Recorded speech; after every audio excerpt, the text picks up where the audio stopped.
यह द्वापर युग के उन दिनों की बात है जब पांचों पांडव और कौरव पुत्र गुरु द्रोणाचार्य से अपनी शिक्षा ग्रहण कर रहे थे।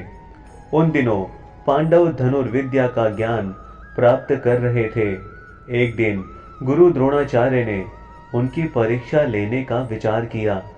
परीक्षा के लिए गुरुदेव ने पांचों पांडव युधिष्ठिर, भीम, अर्जुन, नकुल और सहदेव के साथ साथ कौरवों को भी जंगल में बुलाया और एक पेड़ के सामने ले जाकर खड़ा कर दिया और कहा, शिष्यों, आज आप सभी की परीक्षा का दिन है।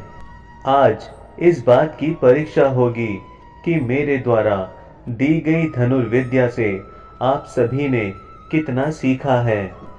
इसके बाद गुरु द्रोणाचार्य ने उस पेड़ की तरफ इशारा करते हुए कहा, वहां देखो, उस पेड़ पर एक नकली चिड़िया लटकी है। मैं चाहता हूं कि आप सभी एक एक करके उस चिड़िया की आंख पर निशाना लगाएं और तीर सीधा आंखों के बीचों बीच उसकी पुतली पर जाकर लगना चाहिए। क्या आप सभी समझ गए? इस पर सभी ने सहमति में अपना सिर हिला दिया। गुरु द्रोणाचार्य ने सबसे पहले युधिष्ठिर को आगे बुलाया और तीर कमान उसके हाथों में थमाते हुए उससे पूछा, वत्स, तुम्हें इस समय क्या क्या दिख रहा है? इस पर युधिष्ठिर ने जवाब दिया, गुरुदेव, आप, मेरे भाई, यह जंगल, पेड़, पेड़ पर बैठी चिड़िया, वह पत्ते आदि सब कुछ दिख रहा है। यह सुनकर द्रोणाचार्य ने युधिष्ठिर के हाथ से तीर कमान ले लिया और कहा कि वह इस परीक्षा के लिए अभी तैयार नहीं है। इसके बाद उन्होंने भीम को आगे बुलाया और उसके हाथों में तीर कमान थमा दिया। फिर उन्होंने भीम से पूछा कि उसे क्या क्या दिख रहा है।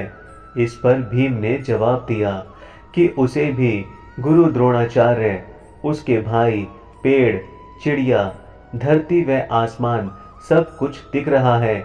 गुरु द्रोणाचार्य ने उसके हाथों से भी धनुष बाण वापस ले लिया और उसे अपने स्थान पर जाकर खड़े रहने को कह दिया।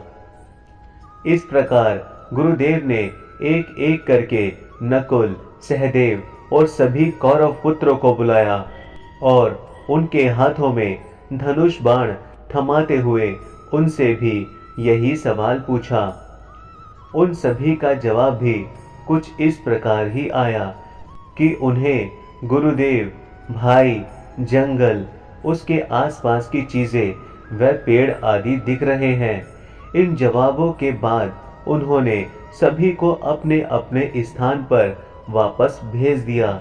आखिरी में अर्जुन की बारी आई। गुरुदेव ने उसे आगे बुलाया और धनुष बाण उसके हाथों में दे दिया। फिर उन्होंने अर्जुन से पूछा, वत्स, बताओ कि तुम्हें क्या दिख रहा है? अर्जुन ने कहा, मुझे उस चिड़िया की आंख दिख रही है गुरुदेव। गुरुदेव ने पूछा, और क्या दिख रहा है तुम्हें अर्जुन? मुझे उस चिड़िया की आंख के अलावा कुछ नहीं दिख रहा गुरुवर, अर्जुन ने कहा। यह सुनकर कि अर्जुन चिड़िया की आंख के अलावा कुछ नहीं देख रहा, गुरु द्रोणाचार्य मुस्कुराए और कहा, तुम इस परीक्षा के लिए तैयार हो, निशाना लगाओ वत्स। गुरु का आदेश मिलते ही अर्जुन ने चिड़िया की आंख पर तीर मारा और तीर सीधे उसके लक्ष्य पर जाकर लगा। इस कहानी से हमें क्या सीख मिलती है? अर्जुन और चिड़िया की आंख की इस कहानी से हमें यह सीख मिलती है कि सफलता प्राप्त करने के लिए हमारा ध्यान सिर्फ अपने लक्ष्य पर होना चाहिए।